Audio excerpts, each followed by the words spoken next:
Good morning student. आज हम लोग स्टार्ट करेंगे क्लास 11 का पहला चैप्टर केमिस्ट्री का some basic concept of chemistry. ये चैप्टर बहुत इंपॉर्टेंट है। इंपॉर्टेंट इसलिए है क्योंकि यहीं से आप क्लास 11 की केमिस्ट्री स्टार्ट करेंगे और इसमें बहुत सारे ऐसे टॉपिक हैं जो आप क्लास 11 में ही नहीं, क्लास 12 में और other higher examination, higher academic examination में आप इसको बढ़िया से क्या करेंगे, पढ़ेंगे। तो जो भी पढ़ाया जाए आपको बहुत ध्यान से देखने की ज़रूरत है। वन बाय वन हम लोग स्टार्ट करते हैं एकदम जीरो से। जिसको केमिस्ट्री कुछ नहीं आती, कुछ समझा ही नहीं अभी तक, थोड़ा बहुत उसको नॉलेज है, अगर वो सारे लेक्चर को आराम से बैठ के अच्छे से देखता है तो पूरी उम्मीद है कि उसको भी केमिस्ट्री में इंटरेस्ट आने लगेगा और उसको सारी बातें समझ में आएंगी। तो हम स्टार्ट करते हैं क्लास 11 का पहला chapter some basic concept of chemistry. Some basic concept of chemistry में सबसे पहले हम लोग समझते हैं कि केमिस्ट्री होती क्या है। What is the chemistry? Chemistry जो टर्म आपका अराइज किया गया है वो लैटिन वर्ड से अराइज किया गया है, जिसका मतलब क्या होता है आपका कीमिया। कीमिया इज द लैटिन वर्ड, इसी से केमिस्ट्री टर्म को अराइज किया गया है। तो कीमिया का मतलब क्या होता है? कीमिया का मतलब होता है ब्लैक सब्सटेंस। कीमिया मतलब होता है ब्लैक सब्सटेंस। तो ये बताने की कोशिश की गई है कि जो केमिस्ट्री हम वो ब्रांच होगा साइंस का जिसमें हम ब्लैक सब्सटेंस के बारे में पढ़ेंगे, बट वो स्टार्टिंग थी, वहाँ से टर्मिनोलॉजी मिली हमको, वहाँ से हम लोग केमिस्ट्री के बारे में थोड़ा बहुत समझते हैं। और दूसरी बात हम लोग समझते हैं कि father of chemistry, father of chemistry, chemistry के फादर हैं Lavoisier. Lavoisier is the father of chemistry. तो केमिस्ट्री जो टर्म अराइज किया गया है वो लैटिन वर्ड कीमिया से अराइज किया गया है and father of chemistry is लियोसियर।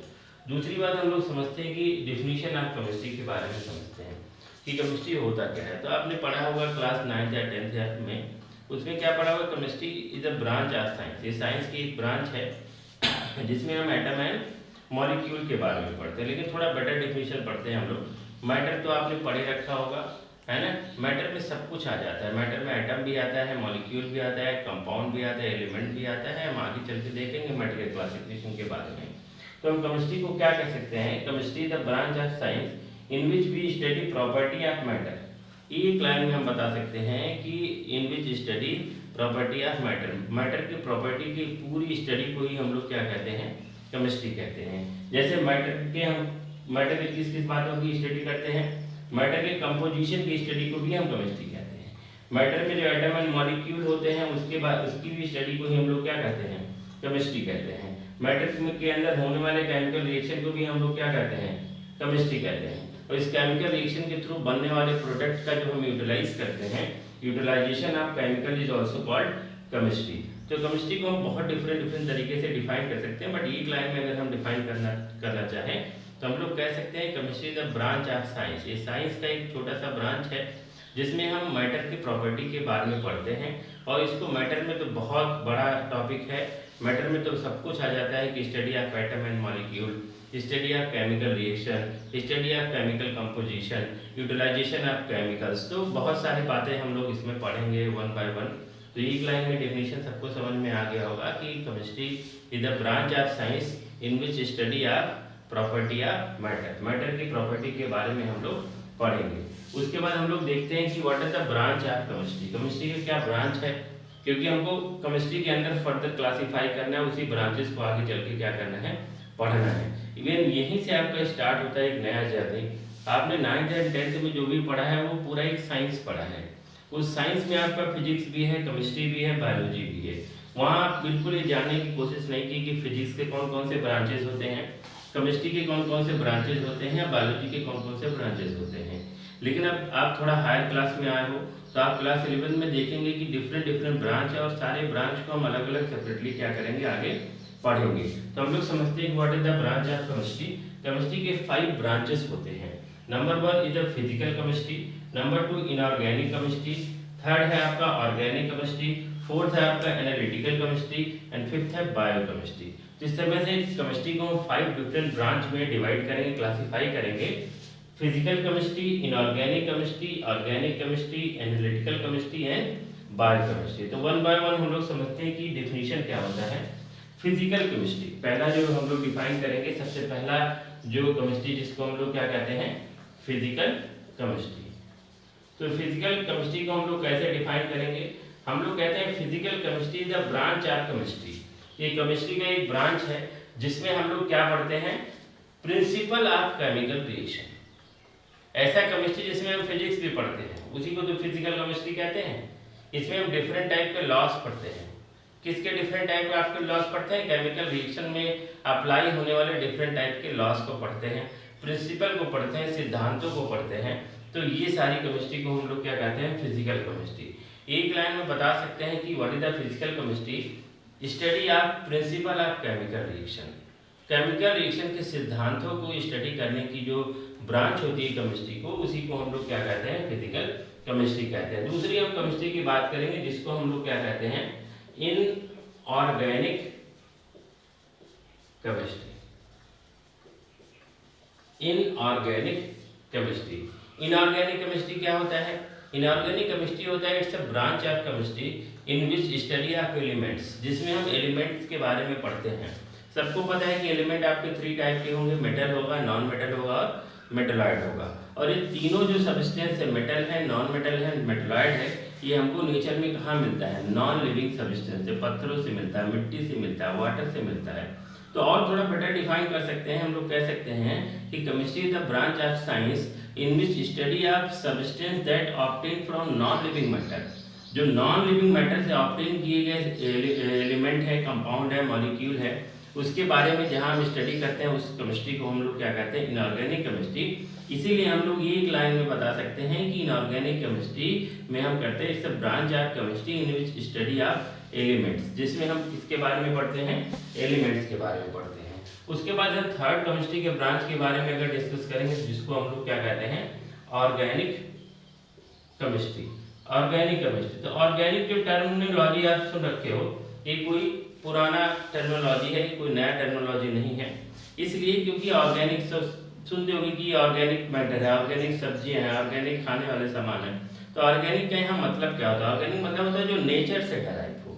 अगर आपसे कोई कहता है, आजकल तो डेली लाइफ के लैंग्वेज में लोग यूज करने लगे हैं कि आप you are very organic. Organic मतलब you are very natural, you are obtain from nature. तो अगर हम नेचर की बात करेंगे तो जितने लिविंग मैटर की हम बात करेंगे सब नेचुरल लिविंग मैटर है। तो उस नेचुरल लिविंग मैटर से ऑब्टेन किए जाने वाले केमिकल्स के बारे में जो स्टडी करते हैं, उसी को हम लोग क्या कहते हैं, ऑर्गेनिक केमिस्ट्री कहते हैं। पुराना डेफिनेशन तो ऐसा भी है कि chemistry the branch of chemistry, chemistry the organic chemistry the branch of chemistry in which study of compound that derive from carbon, जो कार्बन से डराइव होता है। बट अब नया डेफिनेशन अगर हम बात करेंगे तो ऑर्गेनिक केमिस्ट्री वो केमिस्ट्री का वो ब्रांच है जिसमें वो सारे केमिकल या कंपाउंड के बारे में पढ़ेंगे जो हमको डायरेक्टली किससे मिलता है, लिविंग सब्सटेंसेस से मिलता है, लिविंग मैटर से मिलता है, प्लांट से मिलता है, एनिमल से मिलता है। तो प्लांट और एनिमल से जो डराइव्स होता है, जो केमिकल निकल के आते हैं, उसको हम लोग क्या कहते हैं, ऑर्गेनिक केमिस्ट्री कहते हैं। अगर उसके बाद हम फोर्थ केमिस्ट्री के बारे में बात करेंगे, जिसको हम लोग क्या कहते हैं, एनालिटिकल केमिस्ट्री। एनालिटिकल केमिस्ट्री ये थोड़ा ब्रॉडर है, इन सबसे ब्रॉडर है, क्योंकि हम यहाँ physical chemistry, inorganic chemistry and organic chemistry में जो एलिमेंट, कंपाउंड या मॉलिक्यूल मिलेंगे उसके एनालिसिस के बारे में, उसका एनालिसिस करते हैं, उस केमिकल का एनालिसिस करते हैं कि उसका बॉइलिंग पॉइंट कितना होगा, मेल्टिंग पॉइंट कितना होगा, फ्रीजिंग पॉइंट कितना होगा, और डिफरेंट पैरामीटर के बारे में स्टडी करते हैं। इसलिए स्टडी करते हैं क्योंकि हमको कहीं ना कहीं इस केमिकल का कुछ ना कुछ कहीं ना कहीं यूटिलाइज करना होता है। तो यूटिलाइजेशन के लिए हमें उसकी स्टडी करनी बहुत जरूरी है। तो ये सेपरेट ब्रांच है, बहुत बड़ा ब्रांच है, जिसमें हर एक केमिकल की हम लोग क्या करते हैं, एनालिसिस करते हैं। तो एनालिसिस आपके दो टाइप से होते हैं, आपको पता है। एक होता है क्वांटिटेटिव एनालिसिस, एक होता है क्वालिटेटिव एनालिसिस। क्वांटिटेटिव मतलब अमाउंट का एनालिसिस करते हैं, एक दूसरा एनालिसिस करते हैं जिसको हम लोग क्या कहते हैं, क्वालिटी का स्टडी करते हैं। तो हम लोग इसको कैसे डिफाइन कर सकते हैं, it's a branch of chemistry in which study of qualitative and quantitative analysis of chemical. फिर से समझिएगा भाई, analytical chemistry is the branch of chemistry in which we studies qualitative and quantitative analysis of chemicals. Chemical का qualitative and quantitative analysis जिस branch में करते हैं, उस ब्रांच को हम लोग क्या कहते हैं, एनालिटिकल केमिस्ट्री कहते हैं। उसके बाद जो फिफ्थ ब्रांच है लास्ट ब्रांच जिसको कहते हैं उसको हम लोग क्या कहते हैं, बायोकेमिस्ट्री। तो आपने फिजिकल केमिस्ट्री यहाँ पे देखा है, ऐसा केमिस्ट्री जिसमें फिजिक्स हो उसको फिजिकल केमिस्ट्री कहते हैं। और यहाँ आपने देखा बायोकेमिस्ट्री, ऐसा केमिस्ट्री जिसमें बायोलॉजी हो। तो chemistry of biology is called biochemistry, chemistry of biology is called biochemistry. मतलब हमारी बॉडी के अंदर जो बड़े बड़े कॉम्प्लेक्स मॉलिक्यूल्स हैं उसके बारे में स्टडी करते हैं, तो उसको हम लोग क्या कहते हैं, बायोकेमिस्ट्री। एक बहुत बड़ा ब्रांच है, सेपरेट सब्जेक्ट है, आगे चल के आप पढ़ोगे। तो जो आपने देखा है 5 ब्रांचेस है केमिस्ट्री में, तो आगे चल के अगर हायर एजुकेशन में आप केमिस्ट्री के थ्रू जाना चाहते हो तो आपको सेपरेट सब्जेक्ट मिलेंगे। फिजिकल केमिस्ट्री मिलेगा, इनऑर्गेनिक केमिस्ट्री मिलेगा, ऑर्गेनिक केमिस्ट्री मिलेगा, एनालिटिकल केमिस्ट्री मिलेगा, और क्या मिलेगा आपका, बायोकेमिस्ट्री मिलेगा। जिस तरह से हमने आपको बताया आज बेसिक कॉन्सेप्ट का एक छोटा सा टॉपिक बताया, जिस टॉपिक में हमने बताया कि केमिस्ट्री क्या होता है और केमिस्ट्री के ब्रांच क्या होते हैं। इसके आगे हम फर्दर अगला जो टॉपिक पढ़ने जा रहे हैं इसी को कंटिन्यू करते हुए, वो आपका इंपॉर्टेंस ऑफ केमिस्ट्री है, केमिस्ट्री का क्या इंपॉर्टेंस होता है, ठीक है ना। तो हम लोग पढ़ रहे हैं क्लास 11th का पहला chapter some basic concept of chemistry, जिसमें हमने आपको केमिस्ट्री के बारे में बताया और केमिस्ट्री के ब्रांचेस के बारे में हम लोग स्टडी किए। अभी हम लोग जो नेक्स्ट टॉपिक पढ़ने जा रहे हैं वो इंपॉर्टेंस ऑफ केमिस्ट्री। केमिस्ट्री का हमारे लाइफ में क्या इंपॉर्टेंस है, बहुत ज़रूरी है जानना हमारे लिए। तो इंपॉर्टेंस ऑफ केमिस्ट्री हम लोग पढ़ते हैं, इसमें से बहुत सारे 1-2 नंबर के भी क्वेश्चन बनते हैं और 3 नंबर का भी क्वेश्चन आपके एग्जामिनेशन में बन के आता है, अगर हम किसी बोर्ड एग्जामिनेशन की बात करेंगे तो what is the importance of chemistry इन और डेली लाइफ, हमारी लाइफ में केमिस्ट्री का क्या इंपॉर्टेंस है। तो सबसे पहले हम समझते हैं केमिस्ट्री इन एग्रीकल्चर जो हमारे फार्मर हैं वो लोग केमिस्ट्री का क्या यूटिलाइजेशन करते हैं अपने डेली लाइफ में। तो हम लोग जानते हैं modern agriculture farmer utilise many chemical for protection as well as nutrition of crop. अपने क्रॉप को प्रोटेक्ट करने के लिए, अपने क्रॉप के ईल्ड को बढ़ाने के लिए, उसके न्यूट्रिशन के लिए फार्मर बहुत सारे केमिकल सब्सटेंस का क्या करते हैं, यूज करते हैं। अगर हम क्रॉप के प्रोटेक्शन की बात करेंगे तो इन crop protection such as fungicide, insecticide, pesticide, ऐसे केमिकल का क्या किया जाता है, आपका यूज किया जाता है प्रोटेक्शन के लिए। बाकी हम बात करेंगे अगर हम न्यूट्रिशन के लिए तो different type of fertilisers available, chemical fertilisers आपके मार्केट में अवेलेबल हैं, जिसका यूटिलाइजेशन फार्मर अपने क्रॉप के न्यूट्रिशन के लिए करता है। तो पहला हम लोग इम्पोर्टेंस समझे केमिस्ट्री इन द एग्रीकल्चर, जिसमें हम क्रॉप के प्रोटेक्शन और क्रॉप के न्यूट्रिशन के बारे में जाने। उसके बाद हम लोग जानते हैं केमिस्ट्री इन इंडस्ट्री। इंडस्ट्री मतलब बहुत बड़ी हमारी इंडस्ट्री है, जैसे हम बात करते हैं बिल्डिंग बनाने वाली इंडस्ट्री, फूड वाली इंडस्ट्री, कॉस्मेटिक इंडस्ट्री, बहुत सारे इंडस्ट्रीज हैं जिसमें हम बहुत सारे केमिकल का क्या किया जाता है, यूज़ किए जाते हैं। जैसे है बिल्डिंग इंडस्ट्री में अगर हम बात करते हैं तो बहुत सारे मेटल्स यूज़ किए जाते हैं, सीमेंट यूज़ किया जाता है और डिफरेंट टाइप के केमिकल यूज़ किए जाते हैं बिल्डिंग को बनाने के लिए। अगर हम फूड इंडस्ट्री के बारे में बात करते हैं तो बहुत सारे आपके फूड फ्लेवर्स हैं, बहुत सारे फूड प्रिजर्वेटिव मटेरियल्स हैं जिसको हम लोग क्या करते हैं, यूज़ करते हैं। अगर हम कॉस्मेटिक इंडस्ट्री की बात करते हैं तो बहुत सारे परफ्यूम्स हो गए, कॉस्मेटिक मटेरियल्स हो गए, जिसपे सबका क्या होता है, आपका केमिकल होता है और इस केमिकल का यूटिलाइजेशन होता है। इस तरह से हम लोग देखें कि केमिस्ट्री इन इंडस्ट्री में क्या इंपॉर्टेंस है। उसके बाद हम लोग देखते हैं केमिस्ट्री इन कंफर्ट। कंफर्ट मतलब हमारी लाइफ को और आसान बनाने के लिए केमिस्ट्री का क्या रोल होता है। तो आप देखते होंगे कि केमिस्ट्री का सबसे बढ़िया रोल आप अपने घर में देख सकते हो, रेफ्रिजरेटर। आप गर्मियों में पानी को ठंडा करने के लिए या खाने को खराब होने से बचाने के लिए फ्रिज में रखते हो, तो फ्रिज में रखते हो तो ठंडा हो जाता है, जिससे बैक्टीरिया इजीली ग्रो नहीं कर पाता और खाना काफ़ी लंबे समय तक आपका सर्वाइव कर जाता है। तो उसमें उसके पीछे लॉजिक क्या है, उसके पीछे लॉजिक है कि वहाँ कूलेंट यूज किया जाता है रेफ्रिजरेटर में, क्लोरोफ्लोरोकार्बन। ये क्लोरोफ्लोरोकार्बन क्या है, आपका केमिकल है। तो इस क्लोरोफ्लोरोकार्बन के थ्रू आपकी लाइफ थोड़ी क्या होती है, कम्फर्ट हो जाती है। जैसे गर्मियों में अगर हमको ठंडी जैसा आनंद लेना है उसके लिए घर में हम लोग एसी लगाते हैं, तो एसी में भी हम केमिकल यूज करते हैं, क्लोरोफ्लोरोकार्बन और डिफरेंट टाइप ऑफ कूलेंट का यूज करते हैं, जो कि क्या है, आपका केमिकल है जो आपके लाइफ को क्या करता है, आपको कंफर्ट में लेके जाता है। उसके बाद हम बात करेंगे chemistry in health care industries. Health care industry बहुत बड़ी इंडस्ट्री है जो हमारी बॉडी के में होने वाले डिफरेंट टाइप के डिजीज के प्रोटेक्शन के लिए, हमारी बॉडी के प्रॉपर न्यूट्रिशन के लिए, ग्रोथ एंड डेवलपमेंट के लिए काम करती है। तो हेल्थ केयर इंडस्ट्री में केमिकल का क्या यूज होता है। हेल्थ केयर इंडस्ट्री में हम लोग जनरली टर्म सुनते हैं कि ड्रग्स एंड मेडिसिन। ड्रग्स दिमाग में आते ही दिमाग में चलने लगता है बच्चों की, कैफीन है, हीरोइन है, ये सब चीज़ें जो एडिटिव एलिमेंट है उसके बारे में बात करेंगे। ऐसा नहीं है बेटा। Drugs are those chemical that obtain from dry herbs. Dry herb से, डायरेक्ट प्लांट से जो हमको ऑब्टेन होता है केमिकल, उसी को हम लोग क्या कहते हैं, ड्रग्स कहते हैं। बट एक बात और डेफिनेशन में ऐड करना चाहेंगे, वो क्या है कि drugs are dry herbs that obtain directly from plant for utilisation of cure of disease. Disease के क्योर करने के लिए, डिजीज को प्रिवेंट करने के लिए, डिजीज के डायग्नोस करने के लिए डायरेक्ट प्लांट सोर्स से जो हम ड्राई हर्ब निकालते हैं उसी को हम लोग क्या कहते हैं, ड्रग्स कहते हैं। जैसे हम लोग कहते हैं कि काढ़ा पीना चाहिए, तो काढ़े में अदरक है ना, आपका तुलसी की पत्ती है, बहुत सारे ऐसे सब्सटेंस है, उसमें डिफरेंट डिफरेंट टाइप के केमिकल्स होते हैं। उस केमिकल को मिला के हम जब उसको पीते हैं तो हमारी इम्यूनिटी क्या होती है, बढ़ती है। तो ये जो केमिकल वहाँ से डायरेक्टली हम ऑब्टेन करते हैं उसी को हम लोग क्या कहते हैं, ड्रग्स कहते हैं। तो ड्रग्स आर प्लांट सोर्स, जो प्लांट से ऑब्टेन किए जाते हैं और डायरेक्टली यूटिलाइज करते हैं हम किसी भी डिजीज के ट्रीटमेंट के लिए, प्रिवेंटेशन के लिए, डायग्नोसिस के लिए, उसको हम लोग क्या कहते हैं, ड्रग्स कहते हैं। मेडिसिन भी यही काम करता है। मेडिसिन भी क्या करता है, डिजीज को ट्रीट करता है, डिजीज को डायग्नोस करता है, डिजीज को प्रिवेंट करता है, डिजीज को क्योर करता है। But medicine are synthetic chemical, medicine are synthetic chemical that prepare in the laboratory, जो लेबोरेटरी में बनाया जाता है। तो मेडिसिन आपका लेबोरेटरी में बनाया जाता है और ड्रग्स आपका डायरेक्टली प्लांट से क्या होता है, ऑब्टेन होता है। बट दोनों का मकसद एक ही है, दोनों का मकसद है diagnosis, treatment, cure and prevention of disease. Disease को डायग्नोस करना, प्रिवेंट करना, क्योर करना और उसको ट्रीट करने में रोल प्ले करता है। तो अगर ड्रग्स और मेडिसिन दोनों एक साथ लिखे जाते हैं तो इस लिखे जाने का मतलब यही है कि दोनों का यूटिलाइजेशन सेम है, इसीलिए लिखते हैं। तो हेल्थ केयर इंडस्ट्री में हम लोग ड्रग्स और मेडिसिन का यूज करते हैं। जैसे कुछ एग्जांपल लेते हैं, लाइफ सेविंग ड्रग्स या मेडिसिन के बारे में बात करते हैं।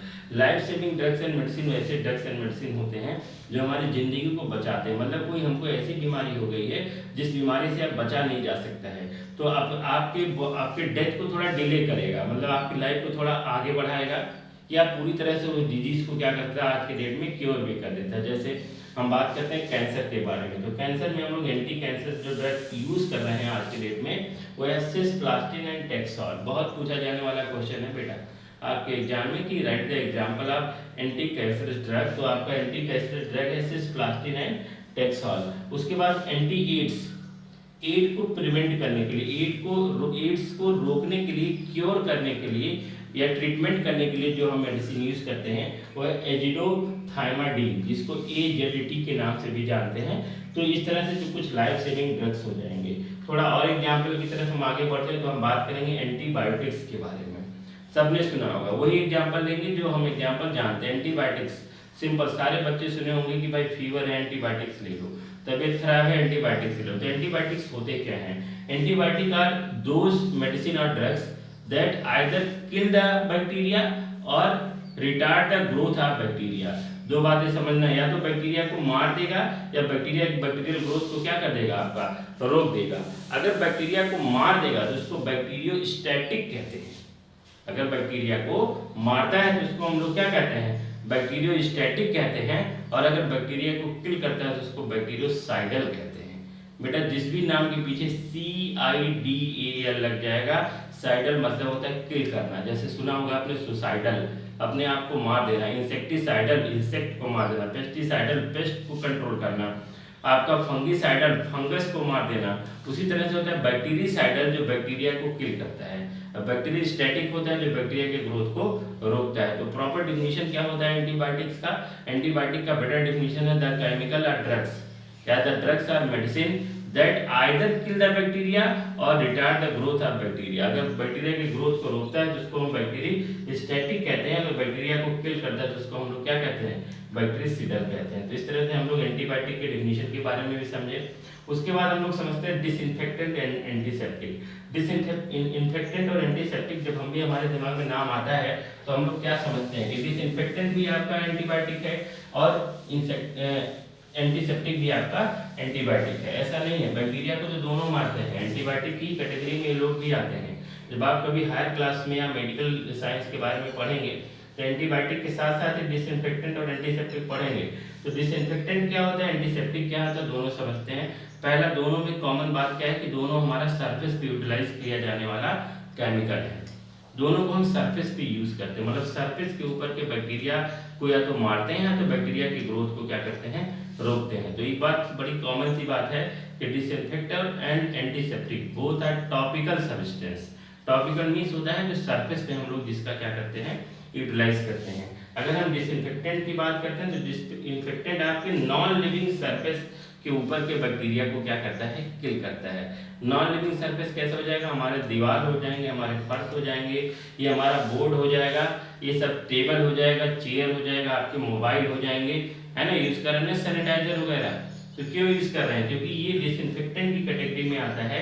ये आपके नॉन लिविंग सरफेस के बैक्टीरिया या माइक्रो ऑर्गेनिज्म को क्या करता है, किल करता है। और एंटीसेप्टिक की बात करें तो antiseptic are do topical substance that utilize to either kill the micro organism और retard the growth of micro organism on the surface of living organism. Living organism के सरफेस पे ग्रोथ करने वाले माइक्रो ऑर्गेनिज्म को या तो किल करेगा या उसके ग्रोथ को क्या करेगा, रोकेगा, उसको हम एंटीसेप्टिक कहते हैं। और जो नॉन लिविंग सरफेस पे माइक्रो ऑर्गेनिज्म को किल करेगा, रोकेगा, उसको हम लोग क्या कहते हैं, डिसइंफेक्टेंट कहते हैं। एक और आपने टर्मिनोलॉजी सुना होगा जिसको एनाल्जेसिक कहते हैं। एनाल्जेसिक, टीबी में एडवर्टाइजमेंट आता है आपका एनाल्जेसिक, क्रोसिन एनाल्जेसिक। एनाल्जेसिक क्या होता है, एनाल्जेसिक मीन्स होता है ऑल दोस मेडिसिन और drug that reduce the pain, जो पेन को क्या करते हैं, रिड्यूस करते हैं। ये लोग क्या करते हैं भाई, पेन को रिड्यूस करते हैं। जैसे हम कहते हैं पेन किलर कहते हैं, जैसे शरीर दर्द हो रहा है तो हम लोग कहते हैं पेन किलर। तो पेन को रिड्यूस करने वाले मेडिसिन या ड्रग्स को हम लोग क्या कहते हैं, एनाल्जेसिक कहते हैं। एक दो एग्जांपल्स में लेते हैं, जैसे हम लोग लेते हैं एसिक्लोफिनेक, डाइक्लोफिनेक, है ना, आपने नाम सुना होगा एसिक्लोफिनेक, डाइक्लोफिनेक। इसका हम अगर ब्रांड नेम की बात करेंगे, जैसे आपने कम्बिफ्लाम, जिसमें आपका एसिक्लोफिनेक, डाइक्लोफिनेक, जीरोडाल एसपी, बहुत सारे ऐसे एनाल्जेसिक मेडिसिन अवेलेबल हैं आपके मार्केट में जो पेन को क्या करते हैं, रिड्यूस करते हैं। और एक टर्मिनोलॉजी हम इस कैटेगरी में देखते हैं जिसको हम लोग कहते हैं एंटीपायरेटिक। पूछा जाता है खूब, एंटीपायरेटिक क्या होता है। एंटीपायरेटिक, पायरेक्सिया मीन्स होता है फीवर। पायरेक्सिया मीन्स क्या होता है, फीवर होता है। तो एंटीपायरेटिक तो जो फीवर को कम करता है, जो हमारी बॉडी टेम्परेचर जब राइज कर जाती है तो बॉडी टेम्परेचर को नॉर्मल करने के लिए जिस हम मेडिसिन या केमिकल का यूज करते हैं, ड्रग्स का यूज करते हैं, उसको हम लोग क्या कहते हैं, एंटीपायरेटिक्स कहते हैं। तो हम लोग डिफाइन कर सकते हैं antipyretic that category of drug और medicine that reduce the body temperature, जो बॉडी टेम्परेचर को रिड्यूस करता है। बट यहाँ रिड्यूस करने वाली बात ये नहीं कि हमारा नॉर्मल बॉडी टेम्परेचर को रिड्यूस करेगा। जब हमारा बॉडी टेम्परेचर राइज कर जाता है तो उस बॉडी टेम्परेचर को नॉर्मल करने के लिए जो हम ड्रग्स या केमिकल यूज करते हैं उसको हम लोग क्या कहते हैं, एंटीपायरेटिक कहते हैं। तो ये रिड्यूस करता है, रिड्यूस बॉडी टेम्परेचर, और बेटर कह सकते हैं फीवर में यूटिलाइज किए जाने वाला हमारा केमिकल है या ड्रग्स है या मेडिसिन है। जैसे हम बात करते हैं पीसीएम, पैरासीटामोल।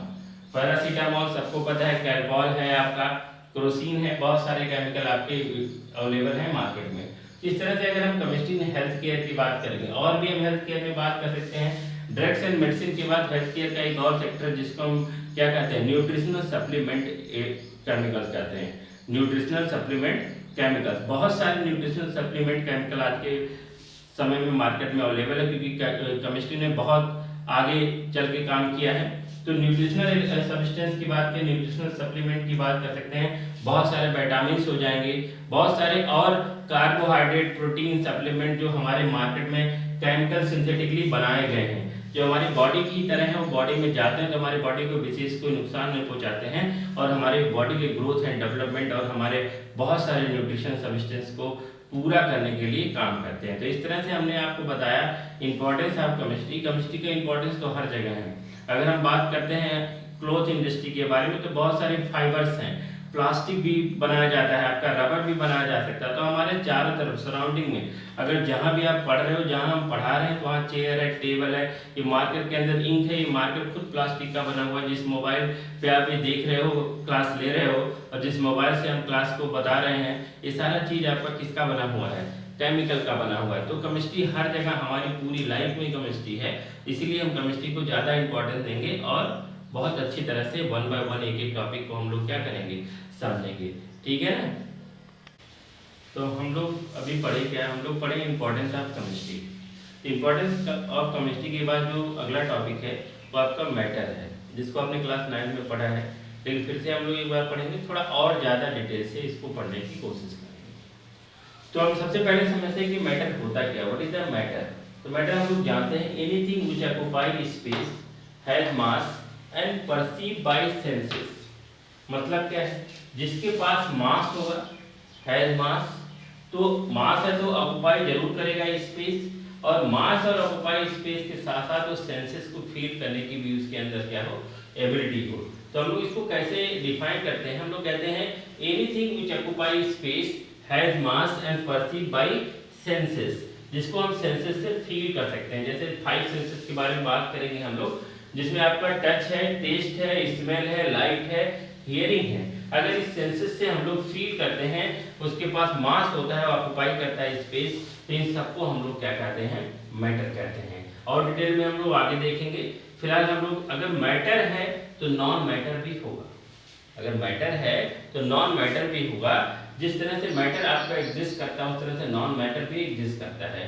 पर नॉन मैटर क्या होता है, anything which do not have मास। तो यहाँ आपको समझना है कुछ भी जिसके पास मास ना हो, ऐसी प्रॉपर्टी जो हमारे पास हो, हमारे पास हो, हमारे अगल बगल हो, हमारे सराउंडिंग में हो, बट उसके पास कोई मास ना हो। उसको हम डेली लाइफ में यूटिलाइज भी करते हैं, बहुत सारे यूज भी करते हैं, लेकिन उसके पास कोई मास नहीं होता है। तो अगर उसके पास कोई मास नहीं है तो कोई स्पेस नहीं ऑक्युपाई करेगा, है ना। तो मैटर होने के लिए सबसे इंपॉर्टेंट बात यही है कि उसके पास मास होना चाहिए। कोई भी मैटर जिसके पास मास होगा, उसके पास मास की मैटर की सारी प्रॉपर्टी होगी, लेकिन मास ही नहीं होगा तो मैटर नहीं, नॉन मैटर कहलाएगा। जैसे हम नॉन मैटर के बारे में बहुत डिटेल में तो नहीं जाएंगे, क्योंकि नॉन मैटर पर कोई केमिकल तो है नहीं, लेकिन फिर भी नॉन मैटर का एक तो एग्जांपल हम आपको बताते हैं। जैसे आपका क्या हो जाएगा, लव हो जाएगा, हेट हो जाएगा, टाइम हो जाएगा, आइडिया हो जाएगा, सनलाइट हो जाएगा, ग्रेविटी हो जाएगा, इलेक्ट्रिसिटी हो जाएगा, मैग्नेटिज्म हो जाएगा।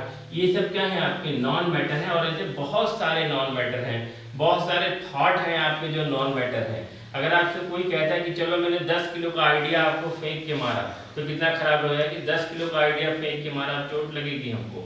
वो आइडिया आएगा तो कुछ जगह घेरेगा, ऐसा कुछ नहीं है। इसके पास मास ही नहीं होता। सनलाइट के पास कोई मास नहीं होता। सनलाइट के अंदर जो फोटॉन है, एनर्जी है, इलेक्ट्रॉन है, उसका तो मास हो सकता है, बट सनलाइट के पास कोई मास नहीं होता। क्योंकि सनलाइट अगर आपके ऊपर गिरती तो आपको बहुत तेजी से दर्द होता, क्योंकि अगर मास है तो आपको पेन क्रिएट करेगा, आपको लगेगा। तो समझ गए कि नहीं, आपका ग्रेविटी है, आपका इलेक्ट्रिसिटी है, आपका मैग्नेटिज्म है। ये मैग्नेटिक प्रॉपर्टी किसी भी मटेरियल की, मटेरियल मैग्नेट जो होगा उसके अंदर तो मास होगा, लेकिन जो मैग्नेटिक प्रॉपर्टी होगी उसके पास कोई मास नहीं होता है। आपका जो आइडिया, आपका जो विचार है, आपका जो थॉट है, ये सब नॉन मैटर है। तो मैटर होने के लिए क्या इंपॉर्टेंट बात है कि मास होना चाहिए, और नॉन मैटर के लिए क्या खास बात होनी चाहिए, उसके पास मास नहीं होना चाहिए। तो हम लोग नॉन मैटर को तो बहुत डिटेल में नहीं पढ़ेंगे, हम लोग मैटर को बहुत ज़्यादा डिटेल में पढ़ेंगे क्लास 11 में। तो मैटर को हम क्लासीफाई करने जा रहे हैं। मैटर को डिफरेंट कैटेगरीज में हम लोग क्या करेंगे, क्लासीफाई करेंगे। तो सबसे पहला जो क्लासिफिकेशन का कॉन्सेप्ट है, जिसको हम लोग क्या कहते हैं, ओल्ड कॉन्सेप्ट, पुराना कॉन्सेप्ट। जब साइंस बहुत डेवलप नहीं था, या तो हम कह सकते हैं कि तब भी डेवलप था, लेकिन हमको लगता है कि तब डेवलप नहीं था, क्योंकि उस समय आपके बहुत सारे ऐसे लैब नहीं हुआ कर सकते थे, साइंटिस्ट नहीं हुआ करते थे, बहुत सारी मशीनरी नहीं थी। लेकिन फिर भी हमारे ही बीच में हमारे ही लोग, ऋषि मुनि, बहुत लोग अवेलेबल थे, बहुत लोग बहुत अच्छा काम किए हैं। तो उनके अकॉर्डिंग अगर हम मैटर को क्लासीफाई कर दें तो उसका क्या क्लासिफिकेशन होगा। तो according to Indian philosopher, all matter जब भी बात करेंगे, जिसमें लिविंग और नॉन लिविंग दोनों होंगे, made up of 5 basic element. मतलब चाहे आप लिविंग हो चाहे नॉन लिविंग हो, वो आपके मैटर के 5 बेसिक एलिमेंट से मिलकर बना हुआ। मतलब ओल्ड कॉन्सेप्ट के अकॉर्डिंग मैटर को 5 डिफरेंट पार्ट में हम लोग क्या करते हैं, क्लासीफाई करते हैं। इस 5 एलिमेंट को हिंदी में हम लोग पंच तत्व कहते हैं। हिंदी में मैटर को हम पदार्थ कहते हैं।